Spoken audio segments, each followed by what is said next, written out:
Hi everyone. Today we're going to be discussing the different topics that we researched in our group. Our topic was computer networks with the application layer in particular. The topics that we're going to be covering in this presentation are DNS, email, web, HTTP, peer-to-peer, and streaming. And we're going to go deeper into detail about every topic. Every computer connected to the internet has an IP address. Websites also have an IP address linked to a domain name. However, when we as humans want to visit a website, we don't search for the IP address, we use the host name. This means that whenever we want to visit a website, we start with a host name, which has to be translated to an IP address before we end up at the website. And this is where the domain name system comes in. The Internet's domain name system, also referred to as the DNS, is a directory service that translates host names to IP addresses, kind of like a phone book for the web. A more formal definition for the DNS is a distributed database implemented in a hierarchy of DNS servers and an application layer protocol that allows hosts to query the distributed database. Now, what does that mean? Let's start with the hierarchy. There are three classes of DNS servers: root servers, top-level domain servers, and authoritative servers. The root servers are the highest in the hierarchy, and they provide the IP addresses of the top-level servers. Top-level domains are the last sections of the domain name after the dot. For instance, com, .gov.uk, and .nl are all examples of top-level domains, and each have their own TLD server. As you can see, these were already deduced some information from the domains, such as their geographical location or purpose. Next, we have authoritative DNS servers, which provide records that map the names of hosts to IP addresses. And finally, we also have the local DNS servers. Each internet service provider has a local DNS server, and these servers are used to send queries into the DNS server hierarchy. So, how do we get from the host name to the corresponding IP address? The whole process starts when a user opens a web browser, enters a URL or domain name in the address bar, and presses enter. Immediately, the local computer will look for the IP address associated with the domain name in its local DNS cache to see if the website has previously been visited. The cache is the local memory of the DNS server where recent mappings are stored, and this acts as a shortcut and can save precious time. If the DNS records are found in the computer's DNS cache, the rest of the DNS lookup is skipped and the website will directly load. If the computer doesn't find the DNS records in its local DNS cache, it will perform a DNS query to retrieve the correct information. The local DNS query goes to a local DNS server, which is also called a recursive resolver, and is usually managed by the Internet Service Provider, the ISP.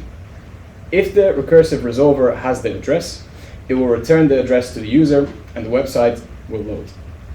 If the local DNS server does not have the records, it makes queries that get sent to the other three DNS servers. The queries are sent to the root name server, followed by the TLD name server, and then to an authoritative name server, until they retrieve a DNS record that contains the queried IP address. DNS root name servers and TLD servers primarily redirect queries and rarely provide the resolution themselves. If the query reaches the authoritative server and it cannot find the DNS records, it returns an error message. If the DNS records are located, it sends this information to the local DNS server and the website loads. The local server caches the records for the domain name, which contains the IP address. The next time it receives a request for that domain name, the computer will directly load the website instead of querying for other servers. The entire process, querying the various servers, takes only milliseconds to complete. When you send an email, the message is routed from server to server by the simple mail transfer protocol, also called SMTP. This is done until the message is received by the email recipient's email server. Suppose we have two friends, Manuel and Manuel wants to send an email to me. Both have a mailbox, which is one of the mail servers. Both mail servers must interact with each other, otherwise the message will be held in a message queue and will try to send the email another time. If there's no success after a few days, the server removes the message and notifies the sender. So how does this work? You can compare sending an email with sending a letter to your friend. Suppose Manuel at example.com, who is in New York, sends a message to Aram at example.com. who is in Sydney. First, Manuel makes a request to his user agent for email, and he writes a message and provides the user agent with Aran's email address. Afterwards, he tells the user agent to send the message. Then, Manuel's user agent sends the message to Manuel's server by using SMTP, where it will be held in the message queue. The SMTP, which will make sure that the email is transported, sees the message, opens a TCP connection, which is the direct connection between New York and Sydney, to an SMTP server, which is running on Aran's mail server. The SMTP checks the address to see where the email must go. However, SMTP is not able to understand the domain name and needs an IP address to locate and deliver the email to the recipient. The SMTP will connect to the DNS server to translate the receiver's mail address, aran@example.com, to find the IP address. Then, Aran's SMTP mail server received this message, and the mail server will place the message in Aran's mailbox. SMTP is a push protocol, so it can only send messages. It cannot receive messages from the server. There are two ways for the user agent to retrieve an email from the mail server. If a web-based email or smartphone app is used, then the user agent will make sure of HTTP to retrieve the email. Here, a HTTP interface as well as an SMTP interface are required to communicate to Manuel's server. The second method is Internet Mail Access Protocol, IMAP, which will both HTTP and IMAP approaches Aran can manage folders in his mail server. Hypertext Transfer Protocol is a protocol used by a client program and a server program to talk to each other from different devices. They exchange HTTP messages with each other. HTTP defines the structure of the messages and how the client and server exchange these messages. We're going to walk through the process of making an HTTP request. We first need a HTTP request to make. An HTTP request looks like this. An HTTP request uses the GET method to indicate that it wants to get an object from a web server. This line is called a request line. The next lines are header lines. These lines are used to indicate different aspects of the request. Host specifies the host where the object resides. User agent header line specifies the user agent or browser type that is making the request. The accept language means that the browser prefers French. This is called a content negotiation header. HTTP uses the TCP protocol to communicate. The client first initiates the TCP connection to the server, commonly on port 80. The HTTP client sends an HTTP request message to the server for a web page. The HTTP server processes the request and retrieves the HTML file for the web page from its storage. It encapsulates the HTML file in an HTTP message and sends the response message to the client. After this, the server terminates the connection. The client receives the response with the HTML file. The message indicates that it is an HTML file, so the browser unpacks it and displays it on the screen.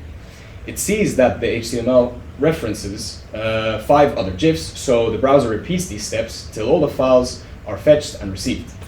This example uses non-persistent connections. This has the disadvantage of needing to reopen the connection every time you want a new file. To overcome this flaw, HTTP version 1.1 uses persistent connections. These connections stay open to receive additional files, like the images in the example. The request can then be made back without having to wait for the server to close and open the connection. The server closes the connection after a certain time, and when the server receives the request back to back, it responds with the objects back to back. What is a cache? A cache is a local storage that is used to acquire frequently requested data. When a request is made by the client to find a bit of data, a signal is sent out. The signal will first check the local storage. If it is locally stored, it will send the information back to the client. If not, the request is forwarded to the end host, that in return sends the requested data back to the client. Web caching uses the same idea. It uses an intermediate server between the client and the host. This is called a proxy server. The response time can be greatly reduced using such a server. It locally stores frequent requests from the client. This works because the connection from client to host is no longer needed to acquire documents. What if the data is outdated? This is a problem which has been solved by using a conditional GET request. When using a conditional GET, a specific request header is sent if modified since. The proxy server then checks if the date of the requested document in the cache is matching to the document on the end of the server. If the document has not been modified since it was first requested, an HTTP 304 status code response will get sent back to the client. If the client then retrieves the document from the cache. If the document has been modified since, it will send back a 200 response message code. Now the client will retrieve the document from the end server and replace the document previously stored in the cache. The HTTP server is stateless, which means that the server forgets the client and the HTTP messages the moment the website is closed. But for a website, it is helpful to be able to identify the users for when they come back to the same website. For this reason, HTTP uses cookies. Cookies contain 4 different components. The first component is the cookie header line in the HTTP response message. Second, a cookie header line in the HTTP request message. Third, a cookie file on the user's end system. And fourth, a backend database at the website. When a user requests the HTTP for a website, the server creates a unique ID for this user and saves it in the backend database for the server. Then the server will send an HTTP response message back, including a set cookie with the user ID. The set cookies is detected by the browser of the user and adds a line in the file with cookies that's already on the browser. Every time the user requests a web page, it looks at the file with all the cookies to see if the user has been to the site before. If the user has been there before, the browser puts a cookie header line with the identification number in the HTTP request. So when she is back on the site, the web server will know that this user with this ID is back on their site.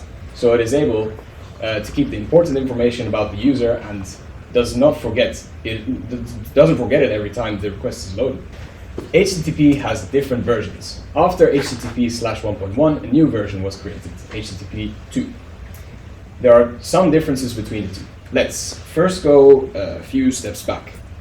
HTTP 1.1 has a problem. Multiple data packets cannot pass each other when they're traveling to the same destination. When a packet can't retrieve the information it will block all the requests behind it. This is called head-of-line blocking, HOL blocking. HTTP 1.1 tries to prevent this by using more parallel TCP connections, but there is a limit to the number of possible TCP connections between the client and the server.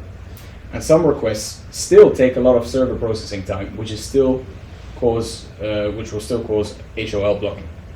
HTTP 2 uses a different way to prevent HOL blocking. HTTP 2 is preventing HOL blocking by multiplexing HTTP requests. How does this multiplexing work? HTTP uses one connection between the server and the client with different streams of data. Each stream contains multiple messages.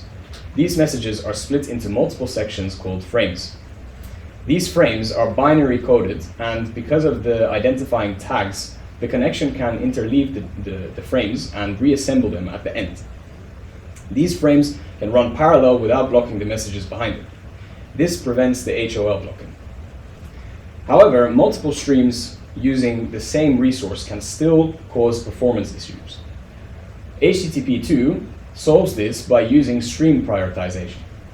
The client can assign weights between 1 and 256 to each of the streams containing messages, where 1 has the lowest priority and 256 has the highest priority. With this weight, the server will determine the order in which the requests will retrieve their data. A peer-to-peer content distribution system, also known as file sharing, allows computers to communicate without the need for a server. The basic idea of a peer-to-peer network is to have peers participate in an application-level overlay network and operate as both servers and clients. Each and every node can do both request and respond for the services as client server. Now, when one peer makes a request, it is possible that multiple peers have a copy of that requested object. This is decided by the underlying architecture supported by the peer-to-peer systems. The client peer can get to know all about the peers which have the requested file, and the file transfer takes place directly between these two peers. The main distinction between client-server and peer-to-peer networks is that client-server networks have a dedicated server and specialized clients, whereas peer-to-peer networks allow any node to operate as both a client and a server. A peer-to-peer is less expensive to implement and less stable and scalable if the number of peers increases in the system. BitTorrent is one of the most popular applications for distribution. The application is implemented as a peer-to-peer system, with most of the interaction directly among the peers, but requiring occasional interaction with the server for locating peers. The BitTorrent protocol requires peers to organize themselves into an overlay network for each file being distributed. This overlay network is called a torrent. Each file distributed by BitTorrent requires the establishment of a separate torrent. Tracker and the web server are also crucial for BitTorrent. The tracker is a special infrastructure node that stores meta information about the currently active peers within a torrent. The tracker server helps organize effective transmission and reassembly of the copied file by keeping track of where file copies are located on peer machines and which ones are available at the time of the client request. After starting the initial peer-to-peer file download, peer-to-peer communication can continue without a connection to the tracker. The peers that are part of a torrent can be classified into two types: a seed and a leecher. In BitTorrent sharing, a seed is a BitTorrent user who has 100% of a file and is sharing it for other BitTorrent users to download. A leech is a BitTorrent user who downloads the files shared by the seeds and does not seed back to the other users. In addition to seeders and leechers, there are peers who are users downloading a file and are all at the same time uploading the chunk they have downloaded to other users. Even though the peers share the files at the same time, the actual torrent speed is affected mainly by the number of seeders available for the shared file. When downloading a file, a leech or a peer is not downloading the file from the actual site, it is downloading from a seed's computer. Everyone likes to see a movie from time to time, but how does the streaming of such videos work? The underlying medium for video streaming applications is a pre-recorded video. These videos are placed on servers where the users can request to view the videos on demand. A video is a sequence of displayed images at a constant rate. These images consist of pixels where each pixel is represented by a number of bits. These bits determine the quality of the video you're watching. The higher the bit rate, the better the quality. We usually range videos from low quality, 100 kilobytes per second, to high definition, which is more than 4 megabytes per second. And there's also 4K streaming for high-end videos. Each video can, due to compression, have multiple versions at a different quality level. Usually, it depends on the available bandwidth of the user, which version of the video they will watch, or the low or high quality. We will discuss two kinds of streaming, HTTP and Dash. In HTTP streaming, the video is stored at an HTTP server with a specific URL. Such as in client-server connections, the client connects to a TCP and sends a GET request for the certain URL of the video. The server sends the video file in an HTTP response message. The duration of this interaction depends on the underlying network protocols and internet traffic.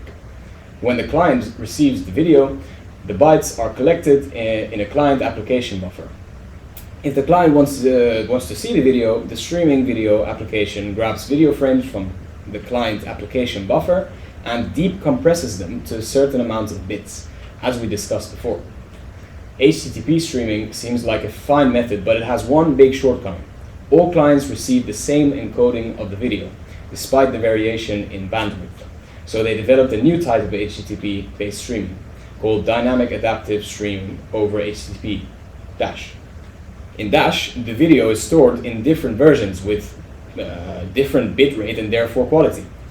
They are stored in the HTTP server in the so-called manifest file, where each version has a different URL. The client first requests the manifest file and then selects a certain URL depending on their bitrate. They request chunks of the video with just a few seconds length. With a high bandwidth, the high rate chunks are selected, and with a low bandwidth, the low rate chunks. The chunks are selected one at a time with the HTTP GET request. With Dash clients with different internet access rates are able to stream the video at different encoding rates. If the bandwidth changes during watching the video, the dash will adapt to the current bandwidth. So that was the end of our presentation. Thank you very much for your attention. We covered the many different topics and went into detail of the application layer of computer networks. So hopefully that was informed you well about all of these topics. Thank you.